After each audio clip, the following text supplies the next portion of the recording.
Perkenalkan, nama saya Lee Augustinus Darmawan. Saya ahli bedah. Sekarang bekerja di Rumah Sakit Husada sebagai Kepala Bagian Bedah, pendiri dari Yayasan Dr. Share yang mengelola Rumah Sakit Apung.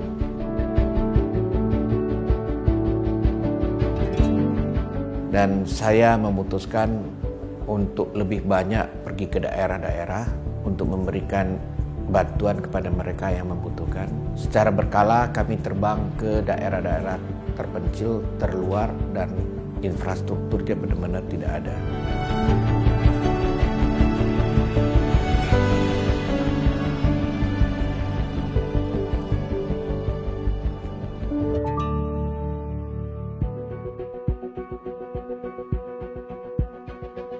Saya pada awalnya ketika saya pulang ke Indonesia, saya melihat banyak sekali orang-orang yang membutuhkan uluran tangan, khususnya di bedah jantung saat itu. Saya mulai mendirikan bagian bedah jantung di Rumah Sakit Husada dan memberikan bantuan kepada mereka yang tidak mampu. Di tahun 2000, saya mulai pelayanan ke daerah-daerah dan melihat betapa khususnya di daerah Indonesia Timur, betapa besarnya gap antara mereka yang punya dan bukan hanya dari segi finansial, tapi juga dari segi infrastruktur, perbedaan antara Indonesia di bagian barat dengan Indonesia di bagian timur. Ya pada mulanya semua orang sinis terhadap saya. Saya mendengar juga komentar-komentar yang mengatakan dokter gila ini melakukan hal yang seperti ini dalam tempo paling lama 3 bulan dia akan bangkrut. Ini tahun secara resmi Dr. Share akan berusia 10 tahun pada tanggal 19 November nanti. Kapal bukan hanya 1 tapi sudah 3 dan kami mengembangkan banyak program-program lainnya. Ketika orang belum berbicara tentang stunting, kami sudah punya sebuah panti rawat gizi di Pulau K Besar. Di tahun 2008 kami mulai. Dan kami punya program penanggulangan tuberkulosis yang baru kami mulai di Papua, tepatnya di Danau Sentani.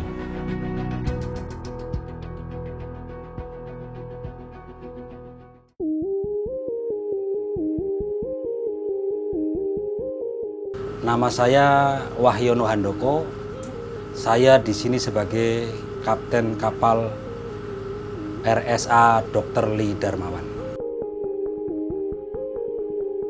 Saya sendiri pribadi dokter itu orang hebat lah. Hebat secara sosialnya, nasionalismenya itu melebihi mungkin orang-orang yang lain yang bicara ini itu toh. Dia kan kerja langsung nyata untuk orang-orang itulah. Orang-orang yang nggak mampu, orang-orang yang jauh dari pelosok untuk dapat layanan kesehatan. Rasanya ya itu yang penyakit-penyakit yang luar biasa itu bisa kita tangani dan mereka mendapatkan pertolongan yang adekuat sehingga mereka bisa jadi sembuh. Bahwasanya kita tidak mungkin mengatasi seluruh sakit penyakit yang ada, itu tentu betul. Kita jangan sombong atau takabur lah.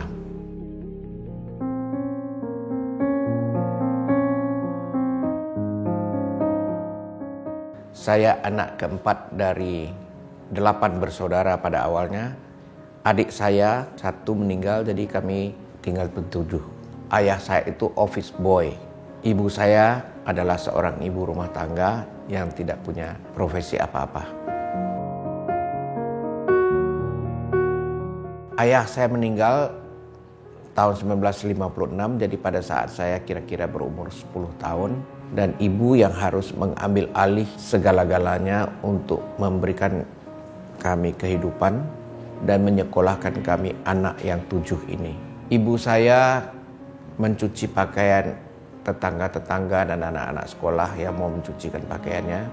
Dan juga memasak rantangan. Ketika adik saya meninggal, saya belum mengerti apa-apa. Ini adalah dasar yang sangat kuat bagi saya untuk mau menjadi seorang dokter. Belakangan ibu menceritakan dan selalu berurai air mata. Bayangkan anak umur setahun dan diarenya sampai sekian puluh kali satu hari. Perutnya sakit di dalam pelukan ibu. Dia mengatakan, sakit ma, lalu dia kejang-kejang dan meninggal. Apa perasaan seorang ibu ketika anak meminta bantuan dan perlindungan, dan si ibu yang menyayangi anaknya tidak berdaya? Ketika saya menjadi lebih besar, saya bisa memahami perasaan ibu saya, dan diam-diam ini merupakan alasan bagi saya untuk berkata di dalam hati, saya ingin menjadi seorang dokter agar mereka yang saya ketemu berada dalam situasi yang demikian bisa saya bantu.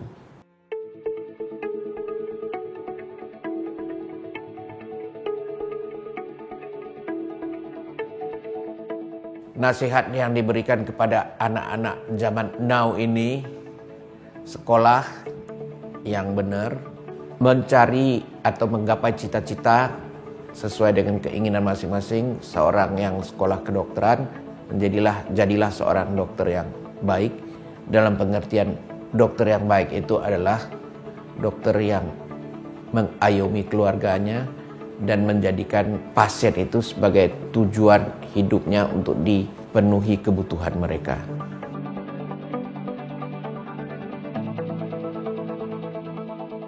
Selama saya bernafas, selama jantung saya berdetak, saya akan melayani Tuhan saya. Karena Tuhan telah terlebih dahulu mengasihi saya, dan saya akan berusaha melayani beliau juga, mengasihi beliau juga dengan apa yang sudah saya peroleh, yang setiap saat saya syukuri dan berterima kasih